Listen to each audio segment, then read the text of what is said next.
sobre lo que creemos que nosotros va a ser el futuro de la artesanía. Yo, cuando empezamos a crear este proyecto, cuando empezamos a crear el proyecto de Mida y en conversaciones con Samuel, que llevamos, yo no sé cuánto, yo ya no recuerdo prácticamente el tiempo que llevamos hablando sobre la necesidad que teníamos de innovar. En el año 2008 la empresa Insular Artesanía amplía su estrategia comercial, incorpora lo que es el diseño, incorpora lo que es la decoración. Creamos el premio de artículos funcionales de artesanía. Tuvimos casi 4, creo que fueron 6 workshops en el que de alguna manera interrelacionábamos eran los artesanos con diseñadores. Y bueno, y en el año 2017-2018 empezamos a hablar. Samuel me gustó cuando presentó su Tenerife Design Week en el TEA. Empezamos a hablar de las necesidades que tenía el sector y hoy la verdad es que me siento orgulloso porque es una realidad. Estamos ante una realidad y acompañados de interlocutores que nos van a llevar a lo que yo creo que es la artesanía del futuro. Creo que nos la van a contar, tenemos unas mesas redondas, nos la van a contar grandes especialistas, tenemos a diseñadores y tenemos a unas grandes y amigas, porque la verdad es que yo quisiera agradecerle una sensación que tuvimos, Milagro y yo, cuando un día nos sentamos en una mesa y dijimos, mira, vamos a llamar a Ana García López, porque el libro me gustó, hizo una publicación magnífica. Y la verdad es que empezamos a llamar y la primera sensación es que sí. No, sí, oye, Ana, ¿tú quieres venir a Tenerife? Sí, sí. Llamamos a Silvia, encantadora, sí. Llamamos a Vicente, sí. Y Samuel, sí, yo creo que se picó.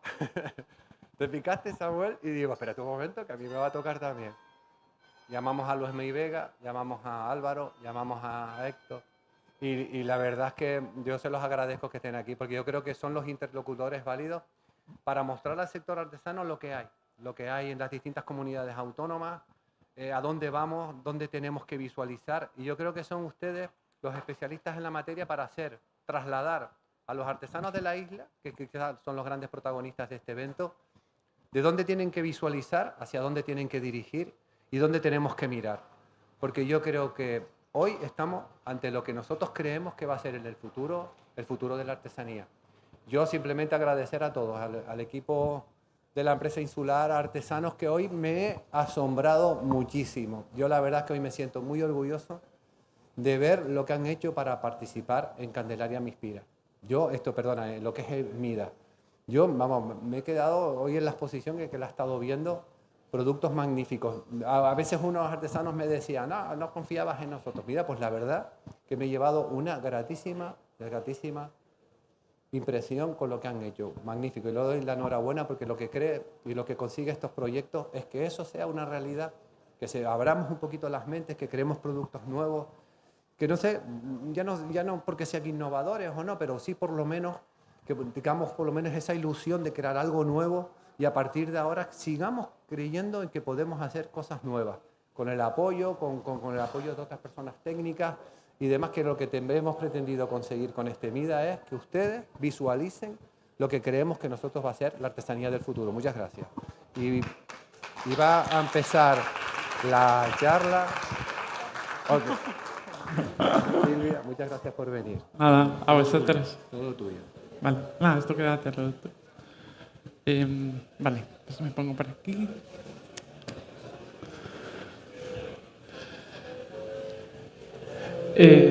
Buenas tardes a todos. Muchísimas gracias al Cabildo del Tenerife, al Ayuntamiento de Candelaria y a la empresa Insular de Tenerife por la invitación y por la organización del evento. Vamos a hablar un poquito de estrategias de transformación de la artesanía y de cómo... Pero antes de todo, os voy a contar un poco lo que hacemos desde Fundesarte para aquellos que quizá no nos conocéis tan bien. Fundesarte forma parte de la Escuela de Organización Industrial, que está adscrita al Ministerio de Industria, Comercio y Turismo, y desde ahí llevamos diferentes proyectos e iniciativas para mejorar la competitividad de las empresas artesanas y promocionar y poner en valor a los artesanos españoles. Uno de nuestros principales proyectos son los Premios Nacionales de Artesanía, que este año, de hecho, es la 16ª edición. Si estáis alguien por Madrid, podéis ir el 15 de diciembre a la ceremonia de entrega. Os animo desde aquí a participar al año que viene. Como han dicho anteriormente, hay un montón de emprendedores y emprendedoras en el sector y aunque parece a lo mejor complicado hacer la solicitud y todo, para nada, podéis llamarme directamente y os explico, pero os animo a que os presentéis porque al final, bueno, es una oportunidad y no solo al premio de emprendimiento, está el premio producto también, el premio nacional, y aquí hay gente con un montón de trayectoria y talento y os animo a que participéis y que no os dé miedo porque, bueno, es muy fácil. También hacemos los Días Europeos de la Artesanía todos los años de mano de Francia y este año serán del 2 al 7 de abril, después de Semana Santa. Lo mismo, os animo a participar, creo que desde la empresa insular ya hacen actividades y todo, entonces bueno, pues agruparos y hacer algo a lo mejor como más fuerte y con mayor presencia para darle visibilidad, ¿no? Bueno, hacemos debates, encuentros pues, con artesanos, con diseñadores para hablar sobre la artesanía contemporánea. También hacemos exposiciones. De hecho, este año hemos estado en Corea con la Bienal de Artesanía de Corea. Hemos llevado más de 190 piezas de 30 artesanos y artesanas de toda España. Y bueno, ha sido todo un éxito, la gente estaba muy contenta y la verdad es que hay muchísima calidad y muchísimo talento y pues hay que aprovecharlo y darle visibilidad y es lo que intentamos hacer. También hemos estado en Contemporánea, en Barcelona este año y ahora mismo está abierta la convocatoria para fusión, para joyería contemporánea. Quien esté aquí que haga vidrio, que le eche un vistazo, tenéis las solicitudes hasta el 21 de enero, creo.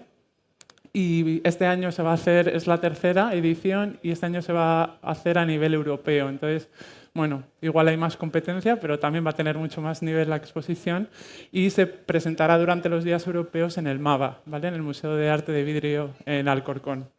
Entonces, bueno, también hacemos proyectos europeos, formación. De hecho, he visto por aquí algunas alumnas que han participado en proyectos nuestros y en cursos de formación de gestión empresarial.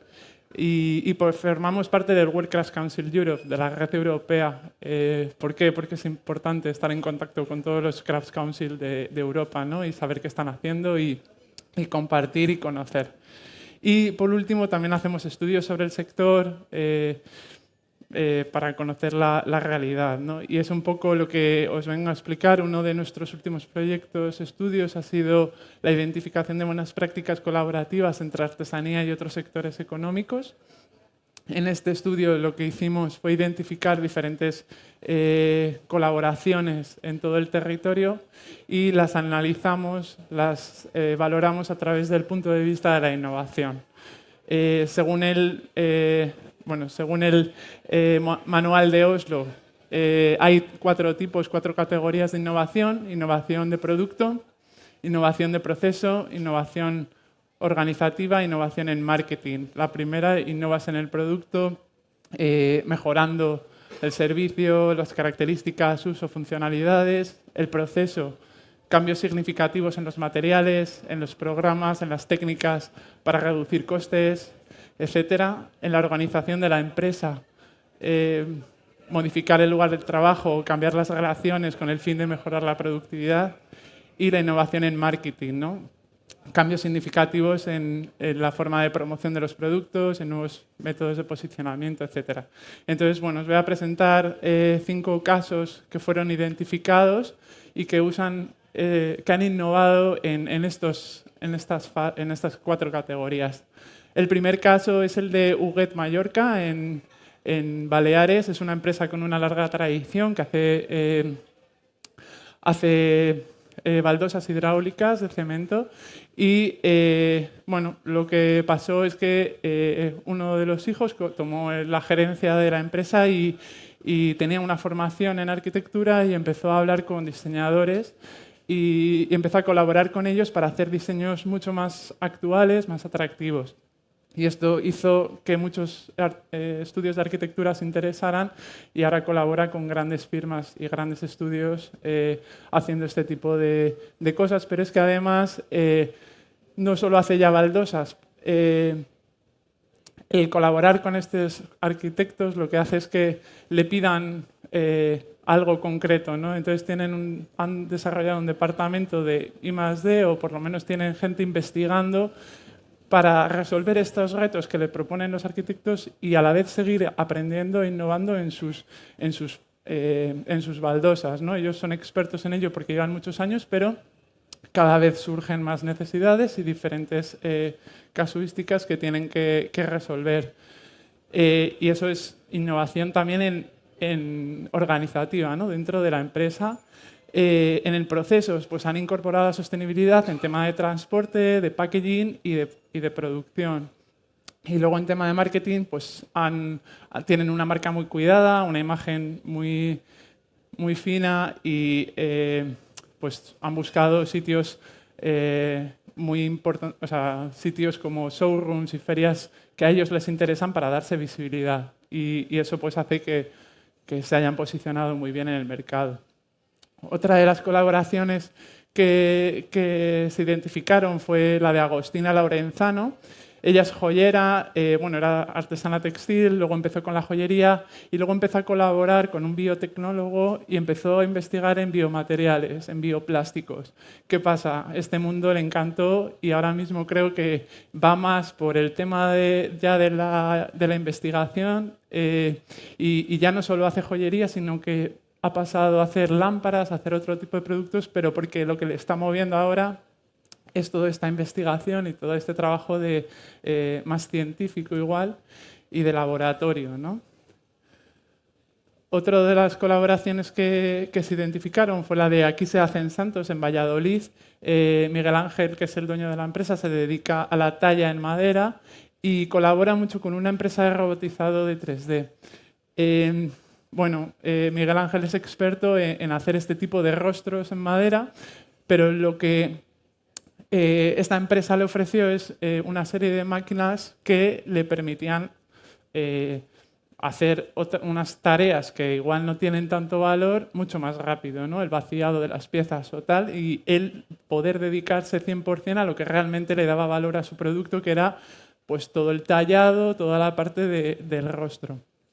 Esas colaboraciones lo que comenta es que no son todas iguales. A veces es con uno, a veces es con un equipo y dan lugar a clientes nuevos. Él se dedicaba a esto, pero a través de esas colaboraciones le han empezado a llamar para hacer muebles, para hacer reconstrucciones de fachadas. Él tiene el conocimiento, pero pues el hecho de colaborar con esta empresa pues, le ha hecho abrirse su mercado y ver más allá, ¿no? Y él encantado, o sea, y el hecho de utilizar las herramientas 3D o la digital no es malo porque a él pues, le ayudan, ¿no? a dedicarse a lo que realmente le gusta. Otra de las colaboraciones es Artesanía No Prato, es un proyecto que lleva ya más de 10 años en funcionamiento en Galicia y lo que hacen es poner en contacto a ceramistas, a empresas,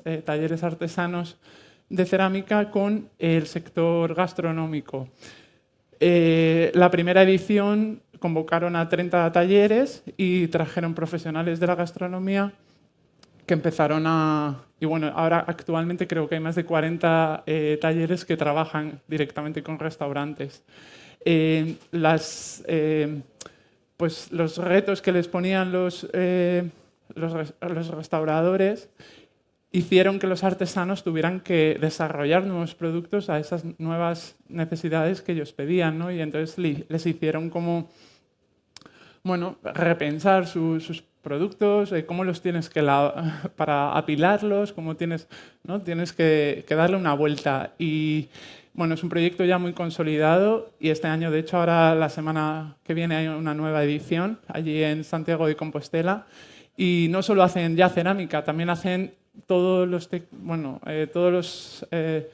productos para el menaje, ¿no? Para la mesa al final, textil, fibras y Bueno. Y por último tenemos a Victoria Raval, que es de Cataluña, ella es artista y artesana del papel, es también directora del Museo del Papel de Capellades y ha hecho muchas colaboraciones, le han pedido platos de papel, por ejemplo, en el restaurante de Berasategui, pero sobre todo hace colaboraciones con iniciativas de desarrollo de... ¿cómo se dice?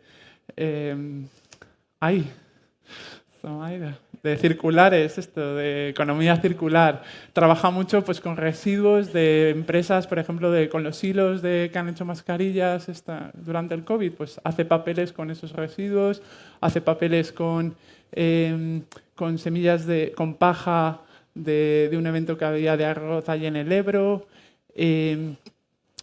con diferentes materiales. Y os voy a enseñar también con cáscaras de cacao. Entonces os voy a enseñar uno de los vídeos que hicimos a raíz de este estudio, que de hecho se mostrará a finales de mes en la muestra de audiovisuales de artesanía de Barcelona. Y bueno, podéis ponerlo, chicos.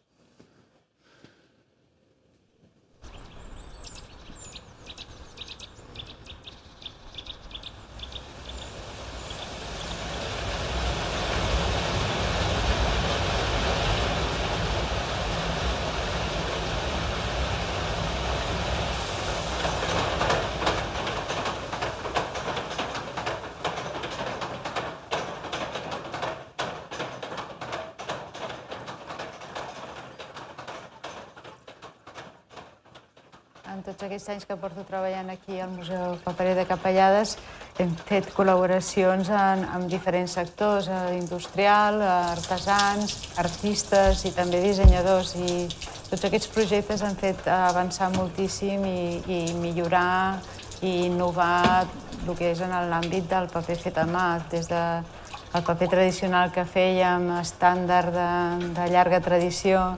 Ara, doncs, en tots aquests projectes hem incorporat diferents tipus de fibres, composicions diferents que donen qualitats diferents als papers i als seus usos. I cada nou projecte ha fet que tinguéssim un repte a superar i això és innovar i és aportar coneixement i intercanvi.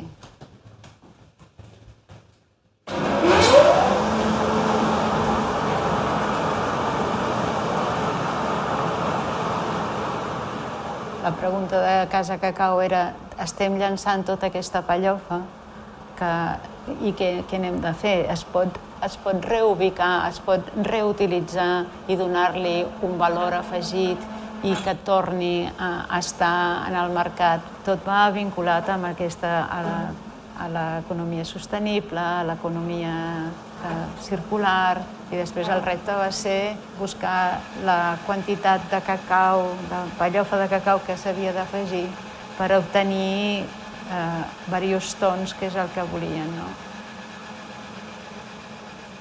El paper de cacau molt neta, que tingui la part artesana, la part més viva i la part més neta i més... El primer impacte és aquest, no? Hosti, descobrir que nosaltres, que estem pendents de l'últim software que ha sortit, doncs algú que té un control brutal sobre una tècnica que fa centenars d'anys que existeix i que el té avui, i que això és el seu ofici avui. Llavors això és el primer impacte, però després també el veure com treballa i l'entendre els processos en els que treballa també poden aportar innovació en la teva feina. És a dir, que el seu ofici, que és ancestral, pot aportar innovacions a la teva feina que en principi és de radical actualitat.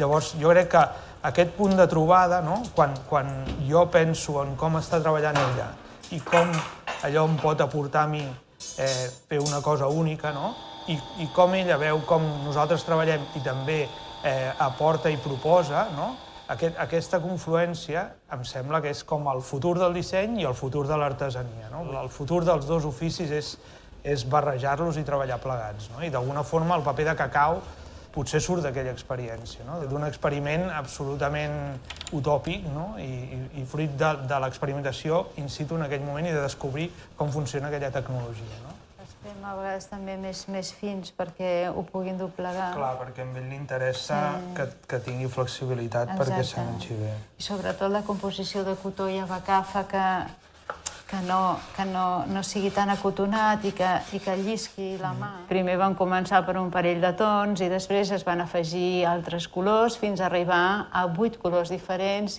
i el resultat és fantàstic. Quan vas a les botigues i veus aquestes tauletes de xocolata i penses que allò ha sortit d'aquí, de l'aigua i d'aquest esforç, doncs molt recompensador.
La societat s'ha donat ara del valor de l'artesania i hem d'aprofitar per no tenir por de transcendir els límits de l'artesania, de transcendir la tradició i de barrejar la tradició amb el disseny, amb la innovació. Això és el que fa que això estigui viu, el fet de que estigui en relació amb tot el que passa en el seu entorn, no? I amb la cultura i amb el disseny i amb l'art contemporani. No?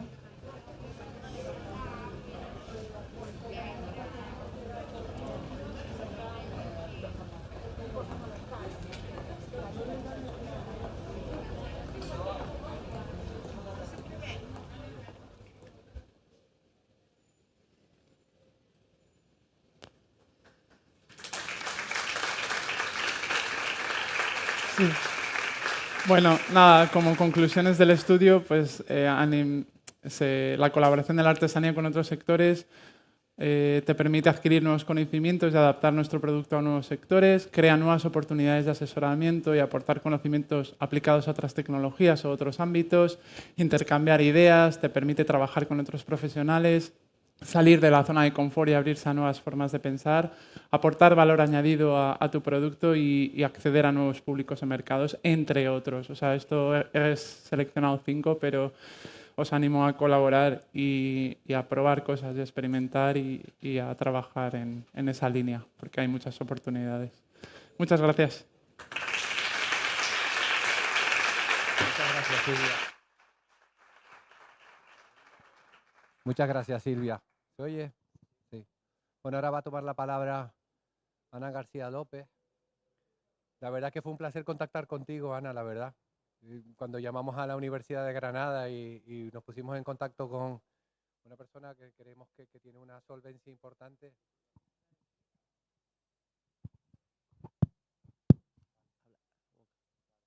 Tiene una solvencia tan importante como la que tienes tú. La verdad que tu humildad nos agradezco. Bueno, vamos a adoptar en esta isla. Lleva la cátedra de innovación en artesanía y la verdad que es un placer, igual que con todos, haber contado contigo y tu aceptación tan directa y tan rápida.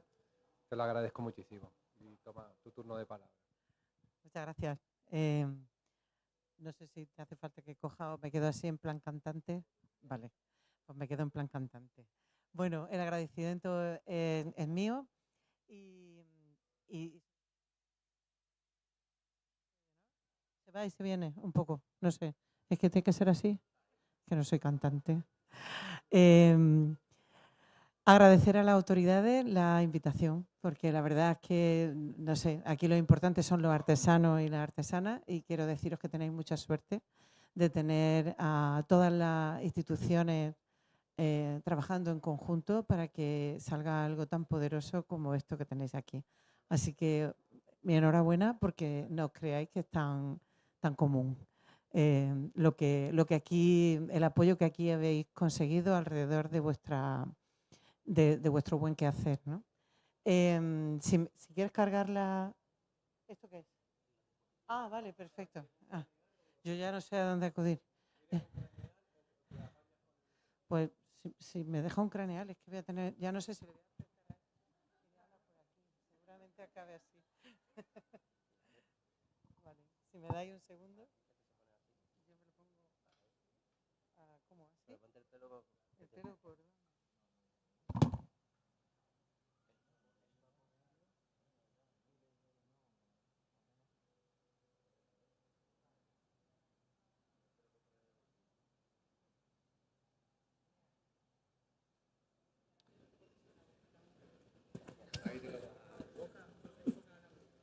Uy, qué desastre. ¿Sí? ¿Vale? Ahora, sí, porque si no voy a terminar hablando por aquí. Bueno, bien todo, ¿sí? Vale. Esto va así. Vale. Bueno, voy a hablaros... A ver, yo vengo de la universidad y para mí fue una oportunidad importante trascender esos límites que a veces tienen tan estrictos las universidades con la sociedad, ¿no? Recibimos críticas verdaderamente con razón de que a veces la investigación y lo que hacemos en las universidades se queda muy poco permeable a los sectores productivos. Y entonces yo intento cada día, en la medida de lo que puedo, que el músculo de jóvenes investigadores o investigadores seniors puedan realmente hacer esa cosa que llamamos transferencia, es decir, transferir un saber que puede ayudar a un sector como el de la artesanía a caminar hacia una vanguardia desde la tradición, teniendo claro que lo primero y más importante es no pervertir el origen, es decir, no tener una conciencia bastante potente en que el sector no es muy frágil. Es decir, en la mayor parte de los territorios, yo provengo de Andalucía, son sectores con una fragilidad enorme que después del COVID, claramente en el territorio andaluz, más del 50% han caído de los que estaban en el registro. O sea, que esa ayuda a impulsar la artesanía es lo que nos ha movido. Yo soy, como os digo, docente en Bellas Artes y soy investigadora en proyectos que relacionan la cultura, el patrimonio, con las nuevas tecnologías, bajo un paraguas de economía circular. Las líneas de investigación que nosotros abordamos son muy amplias, pero sobre todo tienen últimamente que ver con ese patrimonio que es patrimonio artesanal y que es, digamos, la esencia de los saberes ancestrales y cómo avanzar desde ahí sin perder lo que ya se tiene. Para nosotros es importante trabajar desde esa línea en donde hay una colaboración entre artistas, artesanos, científicos, tecnólogos, personas que vienen de la ciencia, porque para nosotros es fundamental la colaboración y creemos que es una manera bastante, la única manera, a nuestro entender, de poder avanzar pensando todo un poco en lo mismo. El contexto en el que ahora mismo estamos trabajando es muy potente y desde hoy especialmente potente. Os lo digo porque en el contexto en el que nosotros nos movemos, que es Europa, en nuestro continente, cada vez más asediado por todos los comercios, digamos, los buenos, los regulares y los malos que vienen de Asia, que vienen de aquí y de allá, Europa intenta defender lo que es suyo. Y desde hoy, especialmente, porque desde hoy hay una nueva ley europea que protege o que intenta proteger la identidad de la artesanía que se hace en un territorio. Esto es un trabajo que se lleva haciendo desde hace tiempo y el día de hoy es el día en el que se puede solicitar un identificador del producto que se hace en un sitio y que solo se hace en ese sitio. Eso que existía para la agricultura, desde hoy existe también para la artesanía. Y es muy importante porque esas políticas son las que defienden y dan un sello de valor a lo que se hace en un territorio. Y no se había hecho nunca para la artesanía. Empieza hoy. Y hoy empieza una nueva era a partir de todo el papeleo que haya que hacer o que no haya que hacer para proteger lo que se hace en un territorio, ¿no? Además, se crea la nueva Bauhaus europea, que es como que de repente Europa dice: no podemos no saber hacer cosas, necesitamos recuperar el conocimiento ancestral de la fabricación, de lo que somos, del Homo faber, ¿no? Y tenemos que volver a encontrarnos con la creatividad, con la sostenibilidad y con la inclusión. Y esos objetivos son de colaboración, una vez más. De nuevo, un momento propicio. Además de eso, tenemos el año de la economía naranja, que la economía naranja, como sabéis, es como producir bajo el paraguas de sostenibilidad beneficios, porque lo que no puede ser es que la artesanía sea un modo de supervivencia, tiene que ser un modo de vida. Y para que sea un modo de vida debe generar ingresos suficientes como para que no sea un modo de vida residual. Yo hago por la mañana un trabajo X y por la tarde intento, porque eso no es un modo de vida, es un modo de supervivencia. Entonces, una vez más, y en este caso la Asamblea General de las Naciones Unidas dicen: la economía naranja o la economía creativa es importante, es muy importante. Incluso señalan un año que pasó un poco sin pena ni gloria porque era el año siguiente al del COVID, pero señalan un año como este es un año en el que hay que mirar aquí con especial atención. Además, la economía circular, de la que llevamos hablando mucho tiempo. Yo trabajo con gente de la universidad que son economistas y te dicen: casi nadie sabe lo que es la economía circular. O sea, hablamos todos de ella, pero exactamente qué tengo que hacer para ser circular, ¿no? Y entonces ellos siempre hablan de ese sistema bioinspirado, es decir, es tan sencillo como inspirarse en lo que hace la naturaleza, en donde no hay residuo y el residuo es nutriente. Es decir, pues la manzana que se cae, se pudre, da de comer al manzano que hace otra manzana. O sea, por eso es un sistema bioinspirado y por eso es circular, donde todo es nutriente. La artesanía, igual que las bellas artes, a veces aparenta una sostenibilidad que no tiene. Nosotros generamos muchos residuos, no en el proceso también. Entonces, no siempre andamos caminando en esa economía circular, más bien estamos en una economía lineal. O si tenemos que traer la lana merina de Turquía, cuidado, ¿cuál es la huella? A lo mejor tenemos que empezar a entender que la madre tierra está empezando a agotar lo que nos daba el pastor que teníamos al lado, y a lo mejor tenemos que empezar a entender que otros materiales existen, además del que yo uso, si el que uso empieza a estar en una dificultad o bien de conseguirlo, o bien porque sí lo puedo conseguir, pero a un coste altísimo, que de repente hace que mi negocio no sea sostenible. ¿De acuerdo?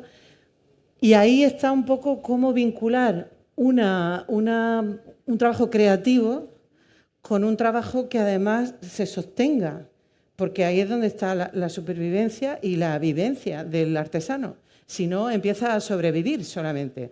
Porque si yo tengo que vender una bufanda que he hecho con una lana que vino de Turquía a los 3 meses de pedirla y que me ha costado X, ¿a cuánto tengo que vender la pieza de textil que he hecho?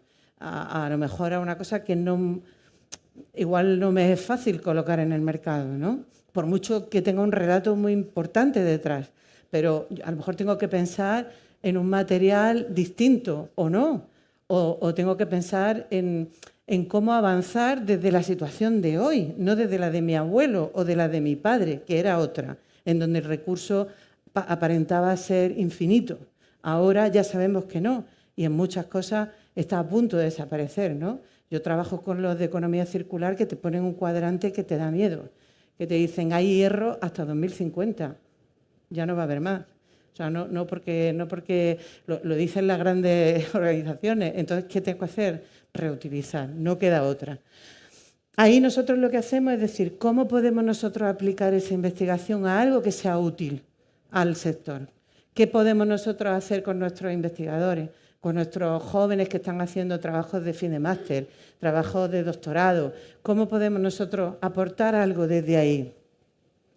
Pues primero utilizando ciertas palabras clave con las que decidimos embarcarnos a pedir ciertos proyectos para nosotros investigar y a partir de ahí transferir esa investigación.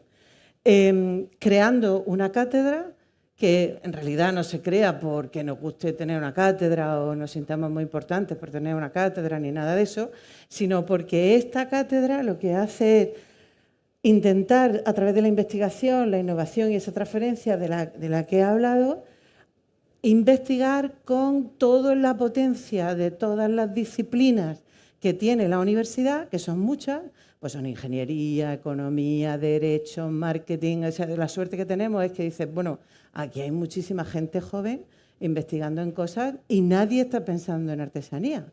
Y sin embargo, la artesanía tiene una potencia transdisciplinar espectacular.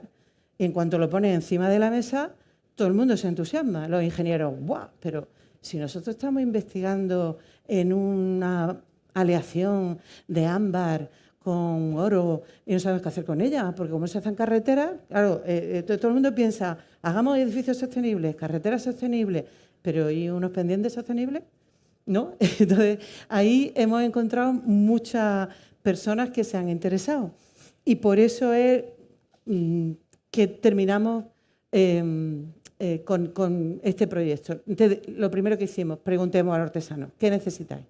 Hicimos una encuesta y nos dijeron, nosotros sí, nos decís que colaboremos con diseñadores y tal, pero sinceramente, ¿y dónde encontramos nosotros a esos ingenieros de materiales? ¿A dónde encontramos a esos diseñadores? ¿A dónde encontramos? Ostras, pues efectivamente, la universidad es muy poco permeable, es la verdad, yo trabajo en ella. ¿Cómo hacemos para que llegue ahí, no? Vamos a presentar un proyecto que queremos hacer una plataforma que se llama MakerArt, que está activa, que podéis entrar en ella y daros de alta, donde dices, tengo un proyecto, no tienes por qué contarlo, tienes que contar 4, y necesito un ingeniero de materiales y necesito un arquitecto o tengo un proyecto por ejemplo, de construcción tradicional y busco, es como una especie de Facebook, de buscar pareja, pero en realidad lo que busca es otra persona que contigo sea capaz de colaborar en algo.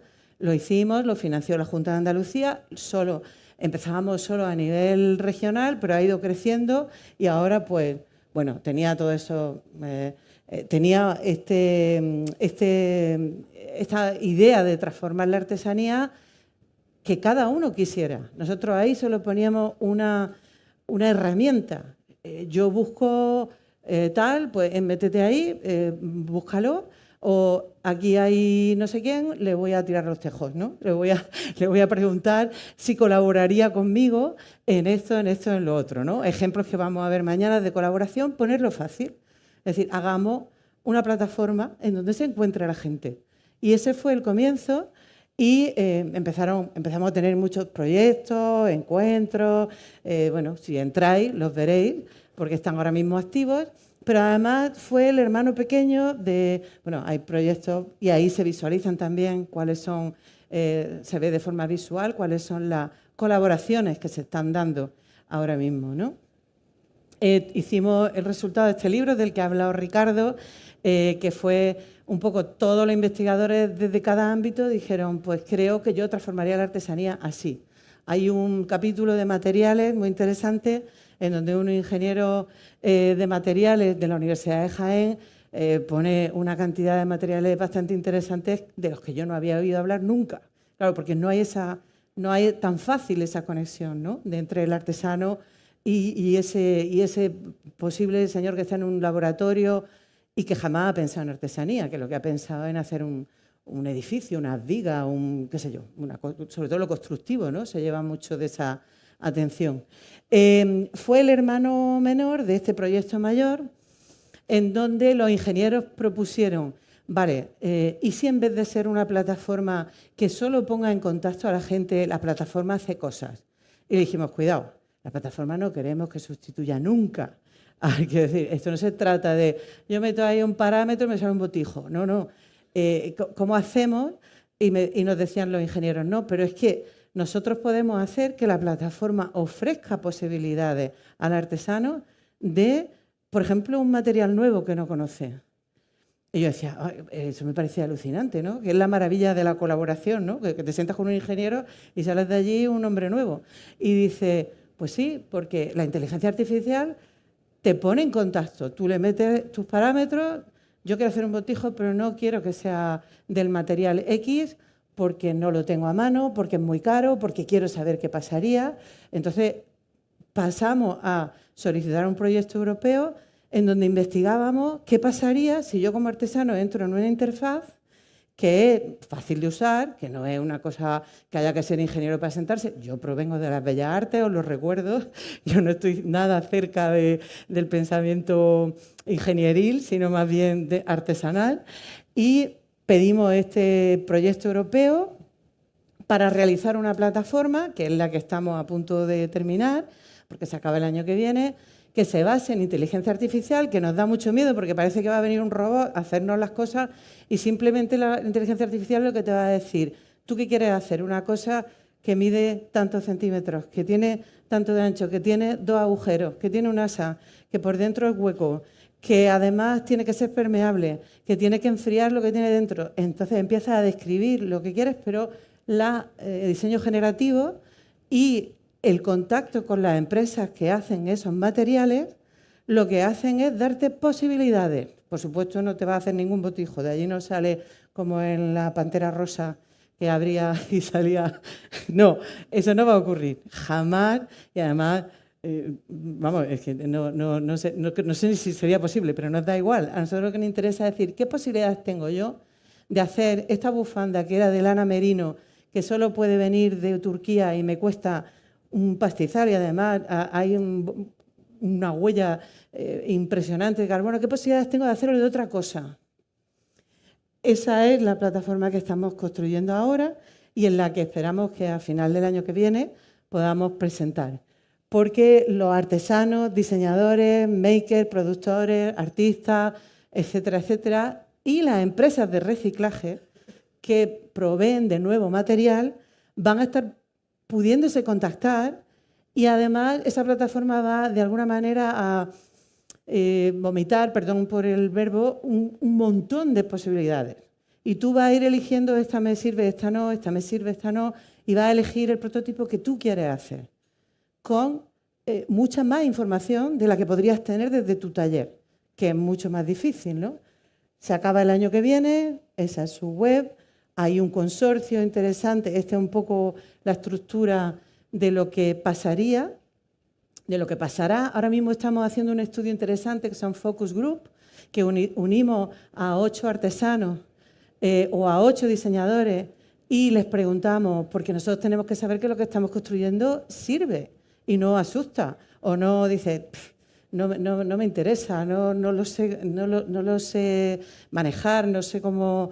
me da reparo, no tiene una interfaz, porque no lo vamos a construir hasta no saber si sirve. Entonces, ahora mismo estamos en un periodo muy interesante en que todos los países que participan, Chile, Perú, Suiza, Italia, Rumanía, somos un montón de países, en cada país se va a hacer focus group, un grupo que los economistas con los que trabajamos son los especialistas en esto, yo no, y preguntan a eso, ¿tú qué pensaría de esta interfaz? ¿Cómo la utilizaría?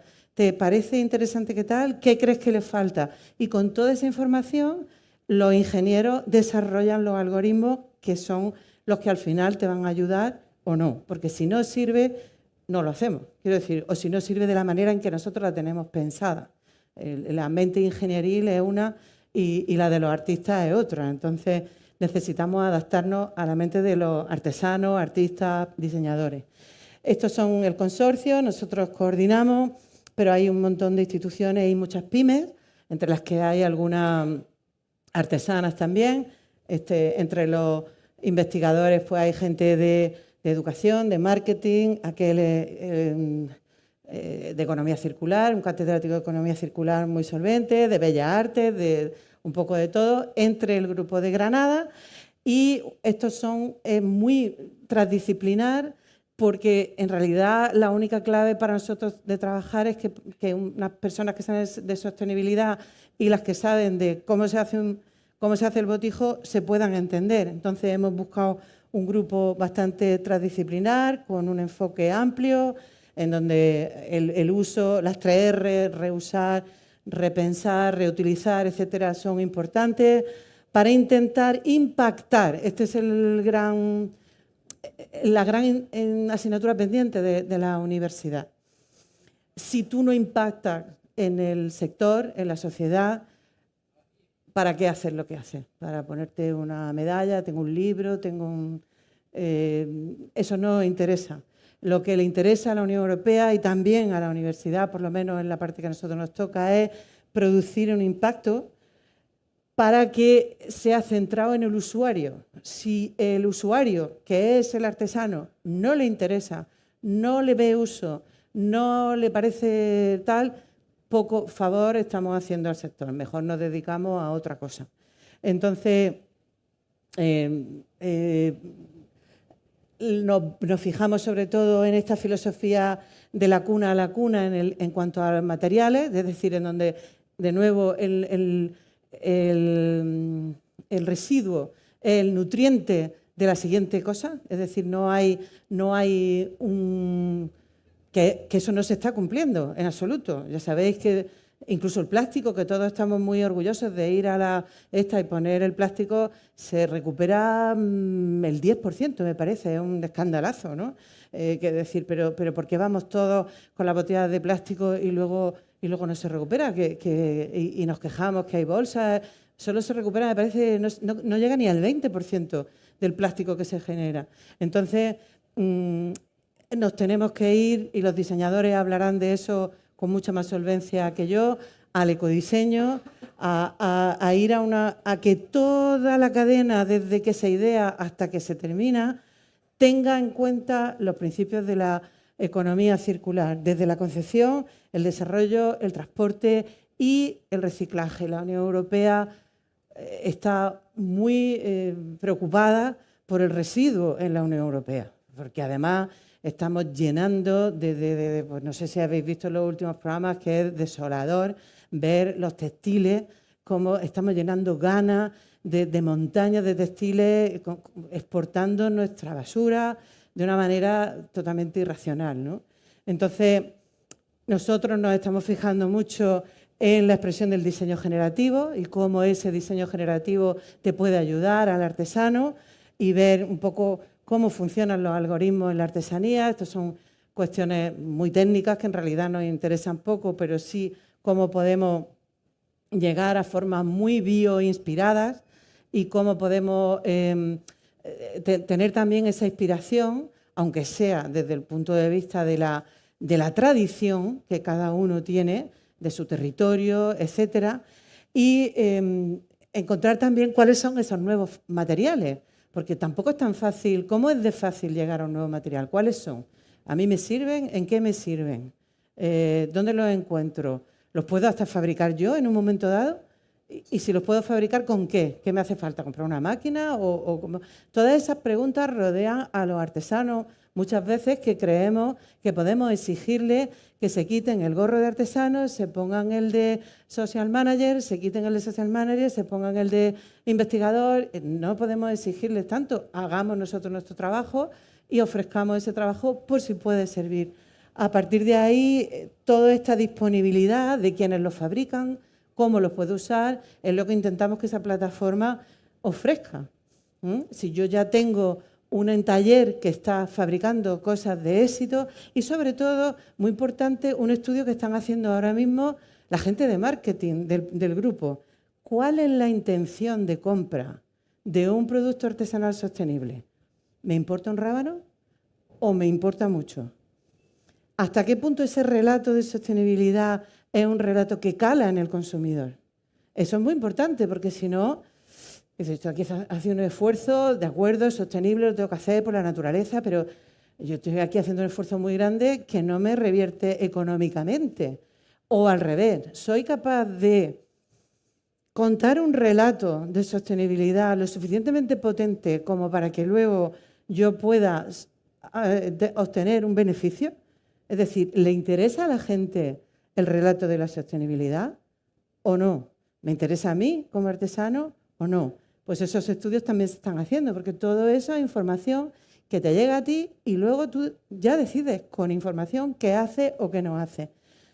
Esto es sacado de una colaboración con Materfaz de Barcelona, por ejemplo, de nuevos materiales vegetales, de hongos, de verduras, animales que están hechos con carne descelularizada, con cuero reciclado, que eso sí lo habremos visto con más frecuencia, humana, pues con lágrimas, con cuerdas fabricadas con cabello, esmaltes basados en orina. Hay cosas muy locas, ¿no? De decir, ¿y esto cómo se hace, ¿no? Residuales también, pues son aquellos que son fabricados con los pozos del café. Acabamos de ver uno muy interesante fabricados con el cacao, o fabricados con biopolímeros, con residuos lácticos. La empresa de elástica tira residuos, o sea, las empresas tiran muchísimas cosas que luego se pueden reutilizar, ¿no? Y esa es la conexión que falta, ¿no? Y esa es la conexión que intentamos nosotros ver si podemos ayudar a solventar o por lo menos a romper, aunque sea en un 1%, ¿no?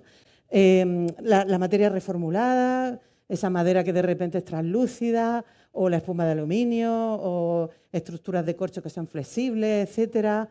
La digital, también interesante, que son, etcétera. La reactiva, que reaccionan al calor, que reaccionan a la luz, la viva, la que está en continuo crecimiento, ¿no? El kombucha, las bacterias están haciendo un interesantísimo trabajo, las bacterias, en la restauración. De hecho, hoy mismo se publicaba que en la Alhambra hay un problema de un tajo sobre el que está construida la Alhambra, que cada vez que llueve se lleva 2 centímetros. Y están metiendo bacterias para consolidar, o sea, que en restauración, o las columnas del Patio de los Leones están restaurándose con bacterias que están haciendo crecer el material. Es interesantísimo, claro, es que eso es una cosa como que la investigación va por aquí y nosotros vamos por aquí y no nos encontramos, ¿no? Entonces, luego hicimos este proyecto que ha tenido bastante éxito, de crear binomios entre artesanos y diseñadores o artesanos y artistas, que tenía ya un bagaje, porque tiene ya 3 ediciones. Ahí están, pues, varios de los binomios. Es un proyecto de momento a nivel andaluz, pero queremos hacerlo crecer, que es muy interesante y que creemos que va a tener más desarrollo. Aquí tenemos la exposición que se desmontó justo la semana pasada de prototipos. Se han creado 3 marcas a partir de los binomios que se han creado a nivel andaluz, que es bastante interesante. Y luego tenemos una última interesante sinergia, y creo que va a ir en aumento, porque la financiación europea también está pensando mucho en la preocupación en el turismo de masas y en cómo podemos propiciar que la artesanía, que por eso ha nacido hoy ese identificador de la artesanía como de un lugar propio, porque se intenta que sea un catalizador de turismo que busca una experiencia, que va a visitar un taller, que además va a visitarlo a lugares remotos para descongestionar el problema del turismo masivo, y cómo en eso Canarias tiene una voz cantante absoluta, porque Europa está identificando los territorios ultraperiféricos y eso no están tipificados.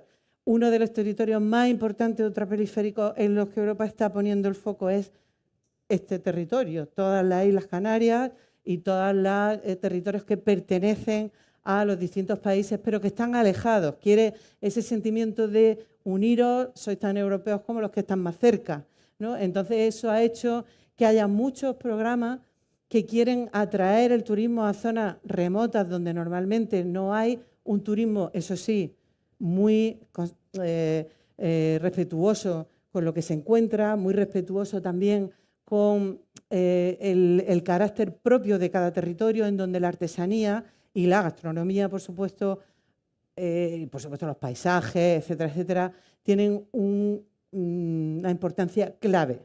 ¿De acuerdo? Entonces, esta línea, en el contexto de ayuda europea al turismo sostenible basado en la cultura, tiene a la artesanía como un gran aliado, porque hay mucho interés en que sitios rurales, sitios ultraperiféricos y lo que se llama ahora ciencia ciudadana. No puede ser que cada uno venga aquí, ponga su proyecto y se vaya con el proyecto y aquí no ha hecho el más mínimo impacto en que se creen empresas, en fortalecer las empresas que ya hay, etcétera. Todo lo contrario.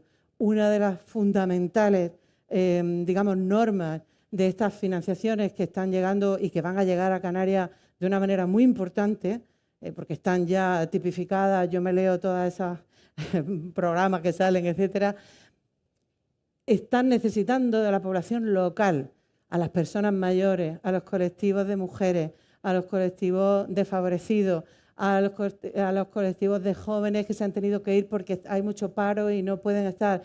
Todos esos tienen que estar incluidos. No es un capricho, es un mandato. Y con esto termino. Muchas gracias.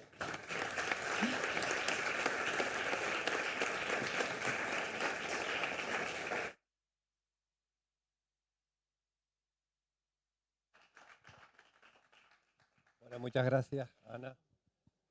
La verdad que tu exposición ha sido excelente. Y la verdad es que... ¿Se te enganchó? Desde MIDA hemos querido mostrar lo que sería lo que es la artesanía del futuro, como tú lo has dicho, respetando de dónde venimos y de dónde ese patrimonio que tú dices cultural, pero sin olvidarnos que tenemos un montón de herramientas a nuestro alrededor que nos hacen ser más competitivos y mucho más valerosos, ¿no? Y desde MIDA, cuando el proyecto lo empezamos a hablar y hablábamos de traspasar esa frontera de lo que es el conocimiento del artesano como que es magnífico, pero traspasar esa frontera hacia esas herramientas que tú nos acabas de comentar, ¿no? Esas herramientas que nos pueden proporcionar diseñadores, ingenieros, otras personas que pueden estar al lado nuestro sin desvirtuar lo que nosotros realizamos. Y quizás ahí a veces pensamos, y Samuel y yo lo hemos hablado mucho, que hay que romper esa barrera de miedo, esa barrera quizás de incertidumbre que se produce. Por eso, en esta tercera intervención, pues hemos invitado, en este caso a Vicent, como esa parte de diseñador. Mañana vamos a tener a muchos diseñadores, pero ya lo diremos después cuando terminemos, pues, para invitar a la gente para mañana. Pero en esa tercera parte queríamos, pues, invitar a Vicent, y esa que fue la razón por la que te hemos invitado. Porque creo que tienes un bagaje profesional en cuanto a experiencia y en cuanto, no es porque seas mayor, porque la verdad es que te conservas estupendamente, pero creo que nos puedes dar por lo menos una pequeña introducción para que el sector artesano empiece un poquito a valorar que tiene otras herramientas importantes para crecer y para ser más rentables, como decías tú, esa economía naranja. Y yo creo que eres una gran persona y muchas gracias por venir y atender siempre nuestra invitación. Gracias a vosotros, gracias MIDA Tenerife. Bueno, la experiencia es larga porque soy mayor, pero bueno, al final es una historia un poco como cerrar un círculo, porque soy diseñador, pero de joven, de aprendiz, fui artesano. Y entonces, bueno, pues ese es un vínculo que de alguna manera, ahora, después de tantos años de vivir y trabajar con pasión el diseño, he vuelto al ámbito de la artesanía. Os voy a contar una experiencia y espero que sea de vuestro interés. La experiencia se llama diseñar el aire. Es una metáfora, es un nombre que de alguna manera está hablando de abanicos. El abanico es una pieza tradicional en la memoria objetual de la artesanía valenciana.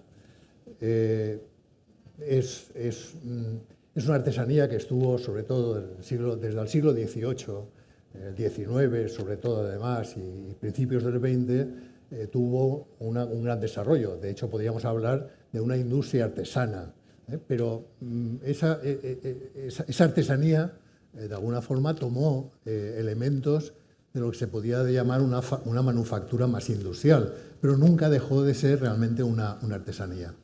Lo que ocurrió, sobre todo pues, pues eso, a principios del siglo XX y toda la etapa anterior, es que tenía un gran, en Europa era una gran industria artesana, sobre todo en Francia, pero después de la Primera Guerra Mundial, en Francia decayó mucho y el eje de producción se trasladó mucho hacia España. En España, Valencia tenía mucha fuerza, junto con Barcelona, junto con Sevilla, junto con Málaga, pero en Valencia en fin, se mantuvo durante mucho tiempo. Antes de la Guerra Civil Española, en Valencia pues, se diseñaban y se artesanaban abanicos conectados con la modernidad. Una modernidad pues, que estaba vinculada, que existían abanicos en fin, futuristas, estaban influenciados por el cubismo, evidentemente por el modernismo. Es decir, de alguna manera, claramente todas las corrientes artísticas estaban vinculadas al mundo del abanico. Lo que ocurrió después de la Guerra Civil, como en muchas otras cosas, pues quedó zanjada esa modernidad. Esa modernidad quedó absolutamente soslayada y durante los años pues, 40 sobre todo y 50 pues, el mundo del abanico decayó en una repetición bubólica, en una repetición manierista en el peor sentido de la palabra, en algo que realmente pues, lo que hacía era responder a falsos romanticismos, a algo que realmente no estaba conectado con la modernidad. Ese es el ámbito que yo me encontré en el taller de mi abuelo y de mi padre. Y me formaron para ser pintor de abanicos. Ese era mi destino y mi origen, era este. Lo que ocurre es que, bueno, pues me formaron para ello. A los 10 años ya iba a la Escuela de Artes y Oficios a aprender dibujo. Ya aprendí de dibujo. Iba de oyente porque no me podía matricular. A los 12 me matricularon. Y así estuve hasta los 16 años. A los 16 años, mejor dicho, a los 14 años, es decir, con enseñanza primaria prácticamente sin acabar, me integré en el taller porque falleció mi abuelo. Por tanto, en fin, ya estaba mi destino, estaba en marcha. Continué asistiendo por las noches a la Escuela de Artes y Oficios y me encontré con que, bueno, combinaba trabajo y por las noches escuela. Me fui acabando formando hasta que en la escuela me dijeron que no volviera, que me iba a hacer el ingreso en Bellas Artes. Sabía dibujar, evidentemente, claroscuro, figura, en fin, yesos, hacía modelado también. Y entonces todo aquello, pues que ya no había nada más que aprender, o sea, por tanto, que decidiera. Lo que ocurrió es que aparecieron en aquel momento en las escuelas de artes y oficios, que pasaron a llamarse escuelas de artes aplicadas, unas carreras de grado medio en el cual aparecía dibujo publicitario, decoración, no se llamaban ni interiorismo ni diseño gráfico, pero eran unas carreras de grado medio, y que aquello me interesó. Bueno, total, que me lancé, descubrí el diseño y compaginando con mi padre, pues me arranqué a poder pensar en compatibilizar en un futuro, continuar pintando abanicos y ser dibujante publicitario. Eso duró poco tiempo. La escuela requería mucha más atención, más tiempo, estar más presente. Yo contribuía con mi padre sábados y domingos para compensarle las horas que no podía trabajar con él, pero aquello llegó a un límite en el que me encontré que tenía trabajo, una oferta de trabajo en una empresa de artes gráficas de dibujante publicitario. Descubrí el diseño en la escuela y bueno, yo le había planteado a mi padre que me iba y me fui al mundo del diseño. Yo luego volveré a aparecer por aquí. Es un poco el contexto de por qué entender esta historia. ¿Por qué yo me fui? Pues yo me fui porque me aburría. ¿Por qué? Porque lo único que hacía era repetir modelos, para mí, arcaicos, repetitivos y, en el fondo, aburridos. ¿Qué descubrí en el diseño? Una conexión con el mundo del objeto, con el mundo de poder diseñar objetos útiles, funcionales, que pudieran servir socialmente mucho más de lo que yo me había encontrado y que para mí podía tener mucho más interés. Yo no quería ser artista, me hablaban de la Escuela de Bellas Artes, pero yo no me sentía artista. O sea, que yo quería, en el fondo, hacer arte aplicado, como era el diseño. Bueno, la cuestión es que me fui, me convertí en diseñador, acabé fundando una empresa, la empresa creció, fue Premio Nacional de Diseño y en el 2016 yo volví a ser diseñador otra vez.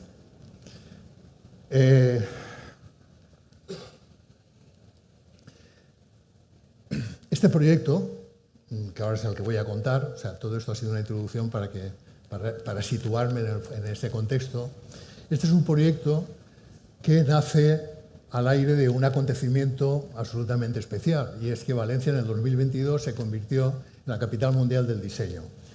Hay una organización internacional, la World Design Organization, que otorga, a través de un concurso, digamos, de méritos, otorga ese título. Hasta ahora son 8 ciudades del mundo que lo han tenido.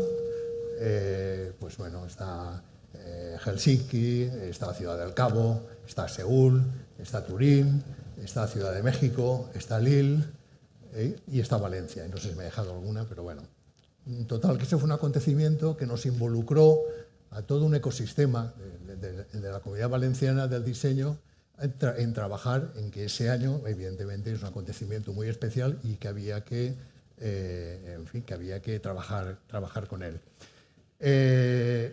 Bueno, la Valencia Capital Mundial de Diseño convocó una llamada a proyectos en el cual en fin, cualquier profesional podía presentar proyectos, y había un comité de selección que a esa llamada a proyectos seleccionó aquellos que consideraban que podían tener interés. Yo presenté un proyecto que era Diseñar el aire. Diseñar el aire era un proyecto, en fin, que ahora resumiré más, que ahora os lo presentaré más, quiero decir, que tuvo una puesta en escena en una exposición. Se presentó en el 2022 en el Museo Nacional de Cerámica González Martí de Valencia, tuvo un gran éxito de público. Se presentó luego en el Museo de Aldaya, Museo del Abanico de Aldaya. Aldaya es una ciudad de la área metropolitana de Valencia que es el núcleo fundamental donde se encuentra la industria artesana del abanico, sobre todo lo que queda de ella.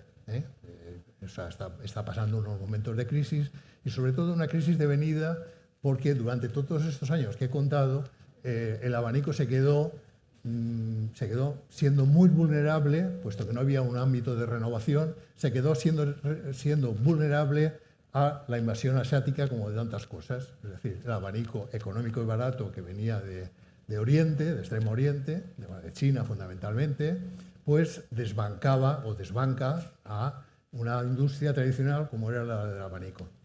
Con esta acción de esta exposición de Diseñar el aire, se intentaba poner un foco de atención en que otros caminos podían ser posibles.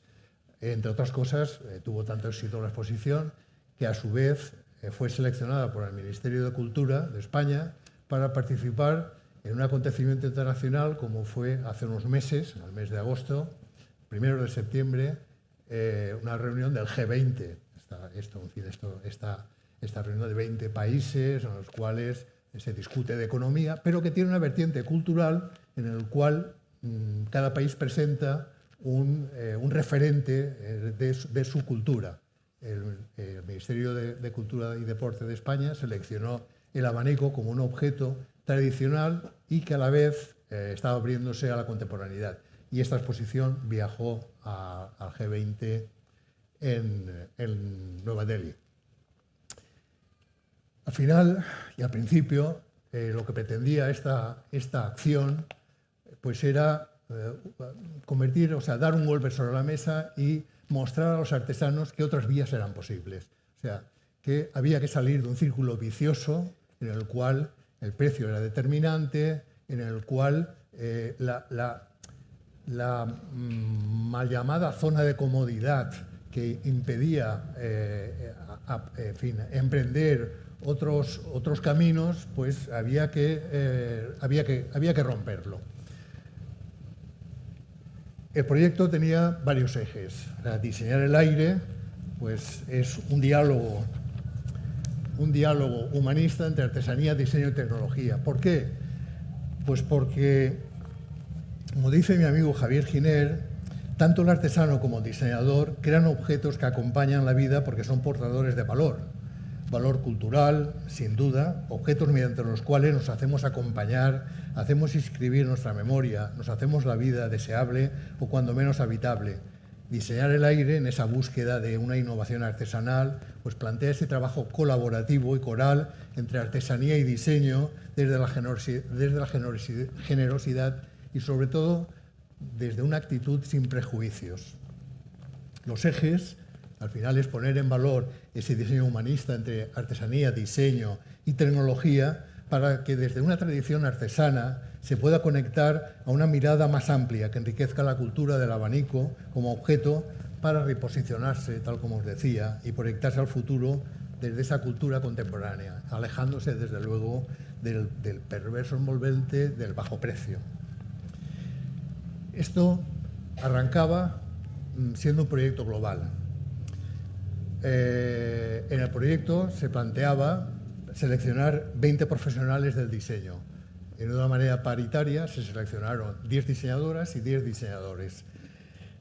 En su trayectoria, estos profesionales tenían acreditada pues un recorrido, sobre todo en el diseño de pequeños objetos, o sea, no solamente digamos, en objetos de gran dimensión, sino en objetos pequeños como acercados y bastante acercados al mundo de la artesanía. La procedencia de estas 20 personas era diversa. O sea, habían 3 japoneses, había un inglés, había una italiana, había una valenciana que trabaja en Milán, había gente de Barcelona, había gente de Madrid y había gente de Valencia. El encargo era diseñar un abanico sin más límites, sin ningún condicionante formal ni material, salvo una referencia especial al nácar como material. Ahora luego hablaremos de por qué el nácar en este caso. El entusiasmo de todos los participantes fue patente. Cuando a cabo de unos meses empezaron a venir los portfolios de los diseños, no se rechazó ninguno, ni se hizo ninguna indicación de ningún cambio. Es decir, el reto, en este caso, en mi caso que era el comisario y me convertí en editor, el reto era reproducir, o sea, hacer viable todos los proyectos y, en principio, era difícil. Era difícil fundamentalmente porque escapaba a la praxis cotidiana del oficio del abaniquero. Tuve una suerte, y la suerte fue encontrar la maestría de un artesano que se convirtió en cómplice y en figura relevante de todo este proyecto. Cuando pasamos a dialogar un comisario editor y un artesano. Este artesano le llaman Ángel Blay, es un artesano que vive en la ciudad de Aldaya, el núcleo, como os he comentado, del abanico. Es un artesano de tercera generación, abuelo, padre y hermanos, ahora son hermanos, que con ellos posiblemente se acaba, son mayores, están cerca de la jubilación, y tienen una característica, y es que es el último taller de Europa, que trabaja el nácar. Ellos dicen que del mundo, y yo pues me creo que del mundo, realmente tienen mucho conocimiento. Son tan especialistas en el mundo del trabajo del nácar que pues son restauradores, han trabajado para el Museo del Louvre restaurando abanicos históricos de la época de Napoleón, etcétera, etcétera. Son una gente con una gran cultura del abanico y sobre todo del nácar y sus sucedáneos, como sería el hueso, etcétera. Lo fueron también del marfil. En este momento el marfil ya no se trabaja porque no hay tráfico autorizado de marfiles, pero en cambio el nácar, hablando de la sostenibilidad, hablando del aprovechamiento de las cáscaras del cacao para hacer chocolate, pues curiosamente el nácar viene de las cáscaras de las ostras que se crían para el cultivo de las perlas. Entonces, la concha se convierte en un desecho como la cáscara del cacao y del cual pues estos artesanos son capaces de desarrollar piezas que ahora luego veréis. Entonces, volvemos a hablar de economía sostenible, de economía circular, de aprovechamiento, etc. esa fue la única indicación que recibieron los profesionales de diseño. Tener en cuenta que hay una oportunidad y es que el artesano que va a desarrollar el trabajo tiene un gran conocimiento en la capacidad de manufactura del nácar. Hasta ahí. Lo conocía él de una manera casual, porque resulta que cuando empecé a indagar qué había ocurrido con el mundo del abanico, después sobre todo de la Guerra Civil en Valencia, pues quise ir, que no había ido nunca, al Museo del Abanico de Aldaya. En ese museo el director había invitado a Ángel Blay para que me hiciera él el acompañamiento para el recorrido por el museo, porque entre otras cosas su familia y él son coleccionistas de abanicos y son los mayores aportadores de fondos del Museo del Abanico. Entonces se produjo un feedback artesano-diseñador que allá fue donde se fraguó diseñar el aire. O sea, diseñar el aire era una idea abstracta que yo estaba pensando, pero no estaba construida, pero que allá mismo le lancé el reto de decir, Ángel, ¿tú estarías dispuesto a que presentáramos un proyecto de trabajo colaborativo entre diseñadores y artesanos? Yo pensaba en artesanos en aquel momento, no en uno solo. Sí que en principio había pensado incluso en un diseñador solo, pensaba trabajar yo, pero Ana Hernández, mi mujer, me abrió el horizonte de decir, ¿por qué no haces algo más colaborativo? O sea, que sea mucho más abierto. Y de ahí, vamos, tomé enseguida esa cuestión de hacer algo mucho más plural y mucho más coral. Allí, en esa búsqueda, pues en ese encuentro en el museo, pues apareció una alianza diseñador-artesano. Os puedo asegurar que el artesano en aquel momento estaba en un momento bajo.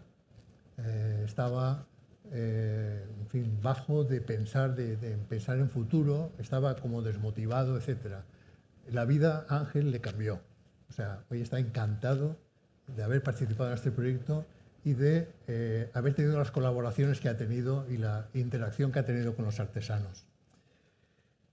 Innovación y tecnología sin prejuicios, porque partíamos de que, vamos a ver, de que cualquier proceso de innovación, maquinaria o tecnología utilizada en el proyecto, iba a estar estrictamente al servicio de la inteligencia mental y manual de los diseñadores y del artesano. Por tanto, las nuevas tecnologías y la innovación, que habitualmente se sitúan de una manera como enfrentada, y sobre todo en este mundo del artesanado, se podía resolver y mantener de una manera viva, en el fondo para mantener viva la propia tradición. El diálogo crucial entre innovación y artesanía produce materiales, herramientas, formas, estilos, funciones y estéticas nuevas y originales para responder a esta evolución buscada de un objeto como el abanico respecto a los nuevos mercados, a los nuevos costes y valores cambiantes.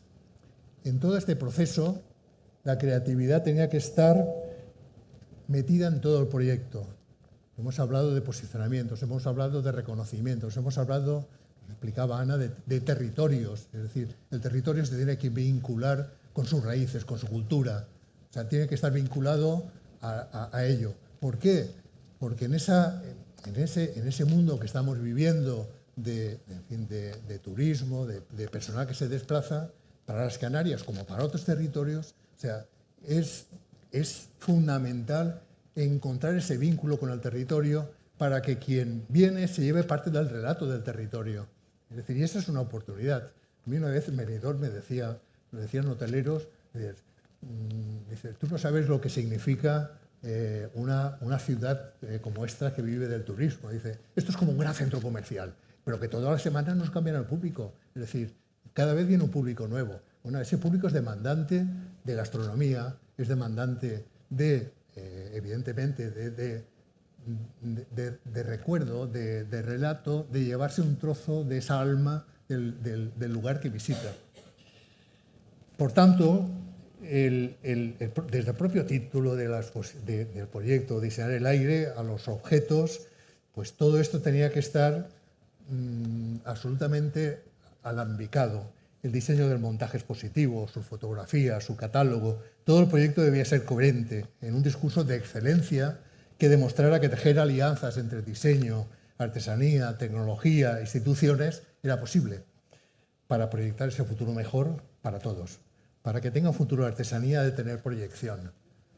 Hay que darles una ubicación y una imagen que reconozca lo que comentábamos, ese valor y su sentido. Y bueno, y os voy a pasar a enseñar el resultado del proyecto. Nácar es el nombre del abanico. Diseñadora Inma Bermúdez, Premio Nacional de Diseño del 2022, mujer. Ella visitó el taller del artesano, fue a visitar, quería conocer, o sea, hubieron diseñadores que no podían acercarse, pero ella relativamente estaba cerca y vino con una persona de su equipo a ver formas sintéticas depuradas, sin ornamento. La primera vez que vio esto el artesano, cuando vio el proyecto, el book que le llevé con las ilustraciones, lo primero en los discos me decía, pero estos son pequeños, ¿no? Pues mira, Ángel, son de 8 centímetros. ¿Pero cómo vamos a hacer un disco de 8 centímetros en nácar? Pues lo mismo que hacemos uno pequeño, o sea, exactamente igual. No, pero es que los cambios de tono, los reflejos se verán, pero es que si esa es la riqueza, si no necesita más adorno. Claro, su obsesión ¿cuál era? Adornar, era transformar. No, Ángel, Irma dijo al final que este abanico era un homenaje al artesano, a ese saber hacer del nácar. Ver lo natural es impresionante con esos discos, pero ¿cómo vamos a cortar esos círculos tan? Los cortaremos con láser. Y los taladros, con láser, evidentemente. Y el encaje de la madera con el disco de nácar, pues si hace falta, cortamos con láser también. Ahora, luego hablaremos de esto. Chiru, Sohei y Sumiko Arao, japoneses. Hicieron un trabajo japonés. En fin, suiro quiere decir grullas, que abre, igual que abre sus alas al vuelo, pues este abanico se despliega. Cuando me mandó el proyecto, pues me impresionó. Yo tampoco sabía si iba a poder ser capaz de editar esto y de salir. Y a la vez, pues se recompone, se pliega, y esa estructura tridimensional permite pues, desplegarlo en forma de espiral, y mediante los hendidos diagonales a la hoja de papel, con la guarda de madera triangular, lo guía. La hoja de papel lleva impreso un dibujo tradicional de una técnica japonesa que se llama sumikanasaji. En este caso, el artesano no participó. ¿Qué participó? Pues participó una artesana, que luego presentaré también, un taller de encuadernación. Albent, Pepe Jimeno, Premio Nacional de Diseño, creo que fue en el 2021, me parece que fue. Diseñador gráfico, al que invité, entre otras cosas, por relación personal, lo conozco, es un amigo y sabía que no me iba a defraudar para nada. ¿Qué nos presentó? Nos presentó un abanico que realmente es un libro. Está inspirado en la morfología de un libro. De él toma prestado el cosido del lomo. Realmente funciona como un libro, como un lomo. Veréis ahora luego cómo se pliega. Se abre de una manera súper ordenada.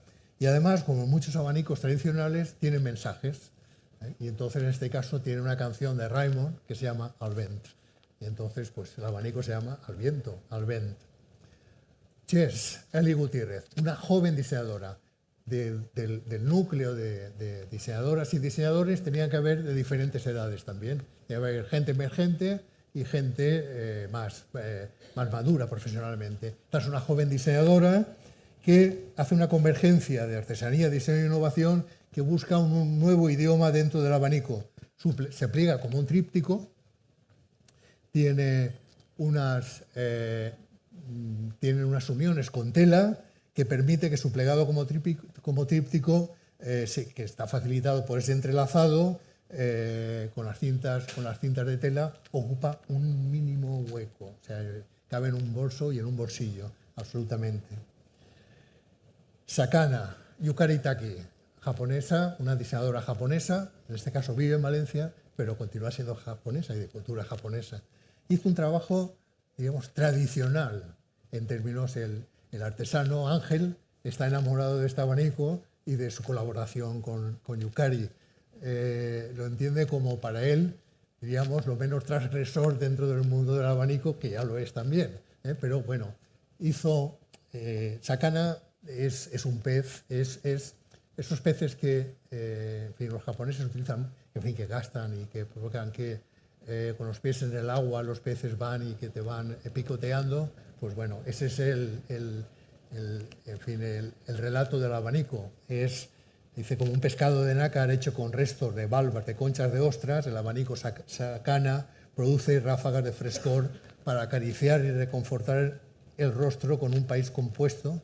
El país, en términos de lenguaje de abaniqueros, el país es la tela. O sea, a las telas se le llama el país del abanico. Y es un país donde se cuentan cosas. Ella cuenta las escamas de los peces, que están unidos de una manera entrelazada. Están impresos digitalmente, cortados en láser. Luego hablamos de esto. Daga. Este es un abanico con significado y léxico de género. Está hecho por una chica joven, que la descubrí en una entrevista en una revista. En una revista, una diseñadora de moda que había estudiado en una escuela de diseño de Valencia, que se fue a Londres, al Real Colegio de Arte, estudió diseño de moda, hizo un máster y ya no volvió a Valencia. Fue primero a París y en este momento trabaja en Milán en una gran empresa de tejidos y trabaja en la búsqueda de nuevos tintes ecológicos para tintados de telas de alta gama para las empresas de grandes marcas. La entrevista me pareció tan interesante que la invité, no la conocía, localicé su dirección, le invité a que participara y entonces me devolvió una maqueta absolutamente hecha en papel con su proyecto, en el cual hablaba del abanico con significado y léxico de género, con la referencia a los mensajes, emociones y secretos que tantas mujeres utilizaron para expresar sus deseos. El abanico Daga intenta amplificar esta metáfora. Su estructura es modular y plegable, se pliega como una navaja. Se pliega todo él, pero además se gira y se pliega como una navaja. En el fondo reivindicaba ese léxico de género como un instrumento de defensa. Nueva York, al artesano Ángel Blay le invité a que él diseñara su abanico también. Él tenía que tener su protagonismo como creador también de una pieza. Y utilizó lo que mejor sabía hacer, y es utilizar el nácar. En este caso, le hacía un homenaje y una referencia a la arquitectura Art Deco y, de alguna forma, le rinde un homenaje como al Chrysler de Nueva York. La parte alta del edificio Chrysler de Nueva York pues es su referencia. La materialidad es de dos tipos de nácar, el blanco madreperla, que es la parte inferior, que es australiano, y la Liotis Green Abatone del Golfo de México. Bueno, esa fue la aportación de Ángel, es una joya exquisita en nácar. Luego pasamos a Rita. Rita es de un diseñador de Madrid, Antonio Serrano, que es editor de una editora, vale la redundancia, de artesanía contemporánea, de artesanía diseñada. Él es diseñador, tiene su propia empresa, se llama MatLab, y es una empresa de pequeños objetos. Dice que hace objetos para hedonistas virtuosos. Su núcleo de distribución fundamentalmente está en las tiendas de museos, etc. Y tiene muchas referencias a arquitecturas y tal. Le invité para que participara por una relación que luego contaré más. Él me hizo llegar un abanico que está inspirado sobre todo en los estampados ingleses de la época de William Morris. Era algo como bueno, pues sensual de esa manera. Tenía para mí la dificultad de cómo íbamos a reproducir aquello. Luego os lo cuento. DEA, Carlos Tiscar, un diseñador valenciano que se planteó el abanico desde la renuncia. Carlos dice que el abanico es un objeto muy bien diseñado, que realmente poco se puede mejorar. Y entonces él se lo planteó en términos de ir a mínimos, de reducir, y entonces haciendo unas analogías entre la hamaca colgante, la cometa y la vela latina, pues llegó a un mástil y una botavara articulados donde se enrolla la vela cuando no se usa. La vela está estampada en impresión digital. Valencia, Luisa Bocchietto, italiana. Con Bocchietto nos unía una relación muy especial, y es que esta mujer era la presidenta de la World Design Organization. Como presidenta nos apetecía que participara también de este evento. Entonces ella hizo un abanico utilizando la gráfica que se había utilizado como logos en la Valencia Capital Mundial del Diseño, haciendo un homenaje a este logo. Es también un abanico impreso digitalmente. Sunset, Ramón Úbeda y Pepa Reverter. Pepa Reverter es una diseñadora gráfica y Ramón Úbeda pues es un periodista, es un diseñador, es un gran difusor, valedor, teórico, escritor y brillante diseñador de la historia del diseño español. Nos hicieron un sunset que al final, dice él, también explica que el sol es el motivo por el cual existe el abanico. En fin, abrimos el abanico cuando el sol empieza a calentar un poco y lo cerramos cuando llega el atardecer, cuando llega este arco crepuscular en el cual el sol se va acabando. Entonces lo apagamos. Era un homenaje al sol. Hicieron otro porque me mandaron un dossier con muchos más, pero bueno, de los cuales elegí 3. En este caso fueron 3. Este es otro, se llama Nathalie, y es un homenaje a la memoria de una pionera del diseño, Nathalie Pasquier, una de las fundadoras del grupo Memphis, el grupo Memphis nació en el 80 para desdibujar las fronteras precisamente entre arte y diseño, y diríamos de artesanía. O sea, no tiene por qué haber fronteras. Fue una de las últimas revoluciones en términos de diseño hasta que llegue otra. CIS, Arnau Reina, son unos jóvenes diseñadores emergentes, los cuales se inspiran en el optical art y en el trabajo del artista José María Iturralde o de Víctor Vasarely para hacer como un abanico imposible, porque es un abanico que no tiene eje, que no tiene cinta y que además las figuras pues están con estos degradados que simulan una figura imposible. Luego os cuento más cosas de ella también.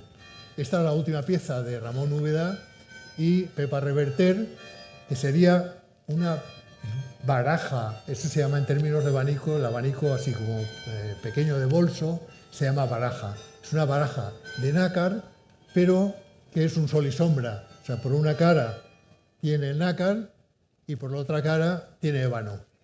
El reto era hacer una lámina tan fina de nácar como de caoba para poder conseguir esto. La dificultad estaba además en cómo calar 2 materiales tan duros y además haciendo sándwich. El láser nos ayudó y lo resolvió. Esta es una segunda pieza de Antonio Serrano, que un poco sigue el mismo esquema de Rita. Es una revisión al pasado, representa esa memoria, repasando la memoria objetual para traerla al presente y conectando pues unas nuevas tecnologías, como es, pues en este caso, la impresión en tintes transparentes sobre madera. Nuevos aires, Ricard Ferrer, de Barcelona, diseñador de Barcelona.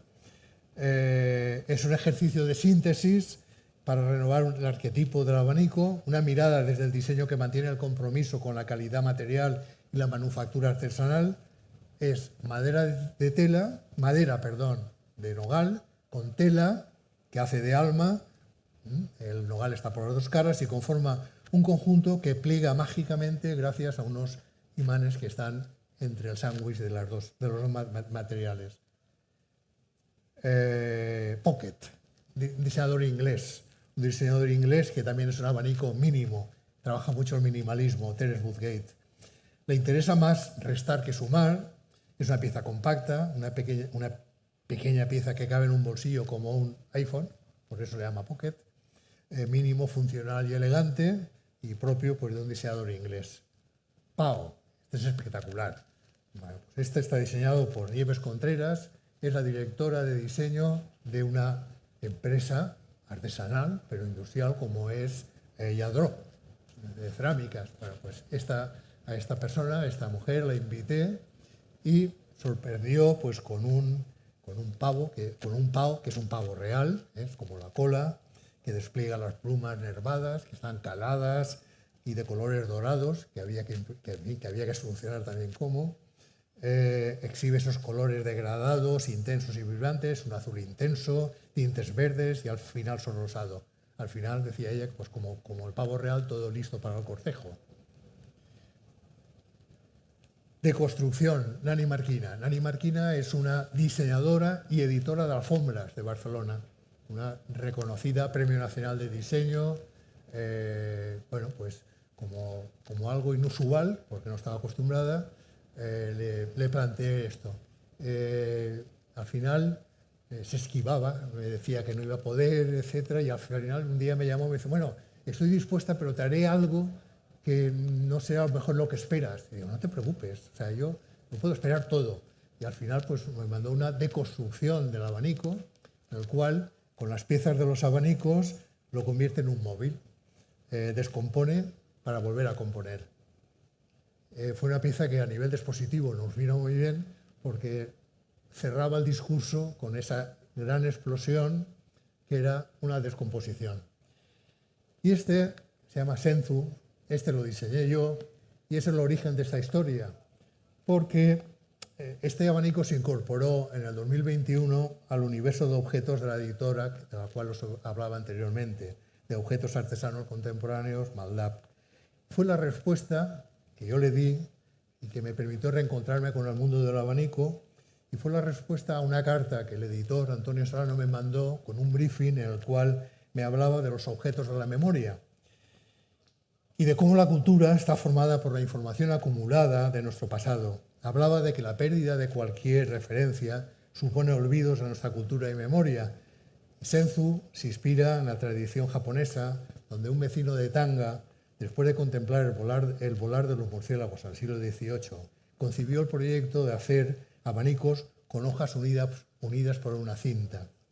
Senzu fue el reencuentro con lo que os hablaba antes, con mi infancia y con el origen del proyecto de diseñar el aire. ¿Qué ha ocurrido? Bueno, pues yo recibí como comisario proyectos, están todos encuadernados en un super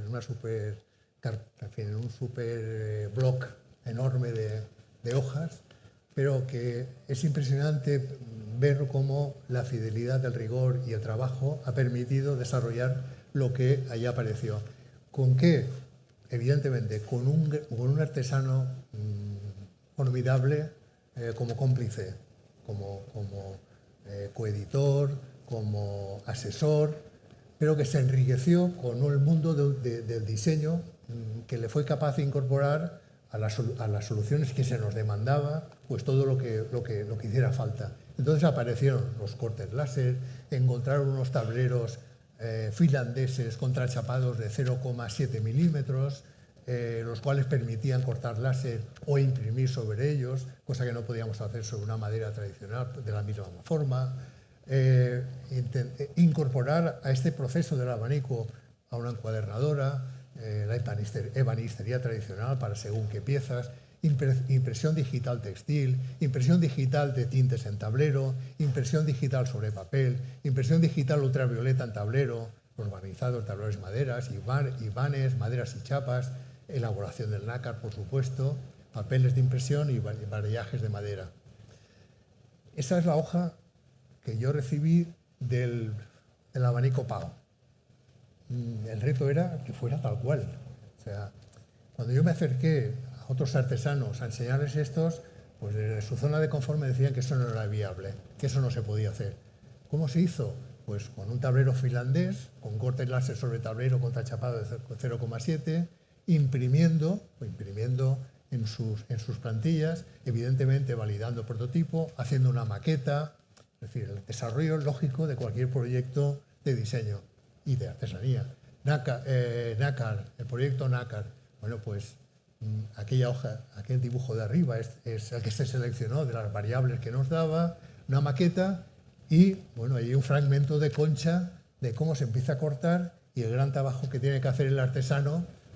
Os presento al artesano, Ángel Blay. Ángel Blay, entre otras cosas, es que es un gran comunicador. Tuvo una suerte, porque su madre era artista de circo y él y sus hermanos son artistas también, son ilusionistas, hacen actuaciones y realmente es enternecedor. O sea, esa involucración, sobre todo desde esa actitud tan positiva que tuvo en todo momento. Eso es cuando estaba elaborando los círculos de nácar. El nácar tiene una elaboración, ahora hemos hecho varias cosas más de imagen y de vídeos para otro tipo, para una exposición, y es impresionante cómo de la concha, pues, en fin, se elabora, se manufactura para producir ese tipo de piezas. Este es el proyecto de Sakana, aparece, viene de la diseñadora con un dibujo. Ella trajo ya esta maqueta, en la maqueta estaba muy claro. Bueno, pues acabamos imprimiendo en textil los círculos, luego había que cortarlos, se cortaron a láser para que fueran todos absolutamente perfectos. El abanico Tesuru en papel, la encuadernadora, la impresión digital, el hendido para conseguir el plegado, y bueno, proceso que ya os podéis entender cómo ha sido. Plegado lo que es el abanico, ¿ves? Que veis que tiene un lomo como un libro, tal cual, o sea, está encuadernado como un libro que se abre como un abanico. Tiene dos imanes incrustados en sus cabeceras, que claro, cuando toca tiene un cierre absolutamente sensual, claro. Cierra como, bueno. Impresión digital para CIRS, una impresión digital en una empresa de barnices y tintas que ha desarrollado tintas para imprimir, como si fueran barnices, y que permite en una impresora, lo mismo que se imprime cerámica, pues permitió imprimir pues esto, tal cual. Impresión textil. ¿Por qué? Pues porque no tenía sentido tener que reproducir esto a mano.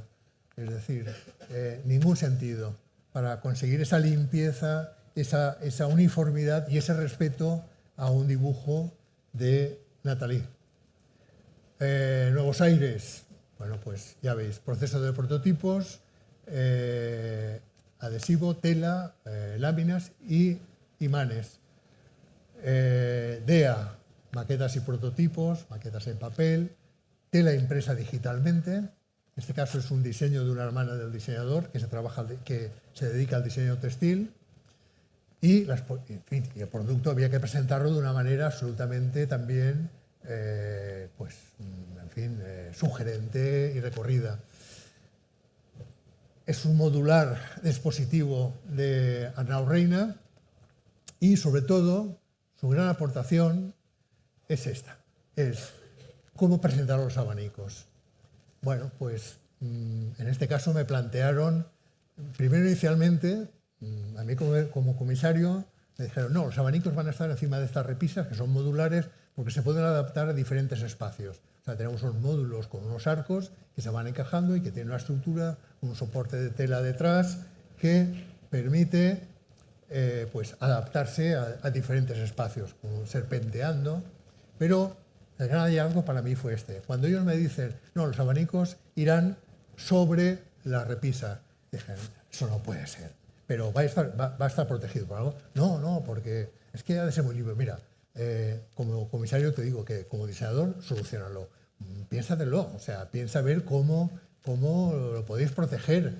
Bueno, y tuvieron pues una feliz idea, aquella que dices eureka, y es en una esfera de un policarbonato transparente, pues que los abanicos. No se ve, pero se intuye. Hay una pieza, hay un soporte de metacrilato también transparente que se encaja sobre un cilindro, sobre un corte de cilindro de un tablero que está lacado, que encaja, cierra y que, bueno, pues con unas manos habilidosas primero se introduce como las botellas de los barcos pequeños que están metidos dentro de una caja.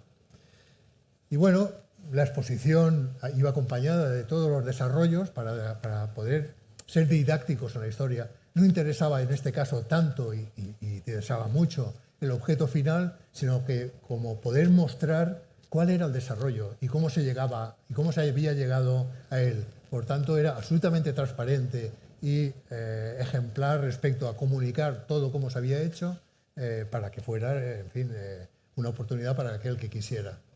Catálogo y bueno, y los créditos. Y ya, pues bueno, diseñadores, los 20, diseñadoras y diseñadores, la producción con todo tipo que se ha hecho, los agradecimientos y bueno, muchas gracias.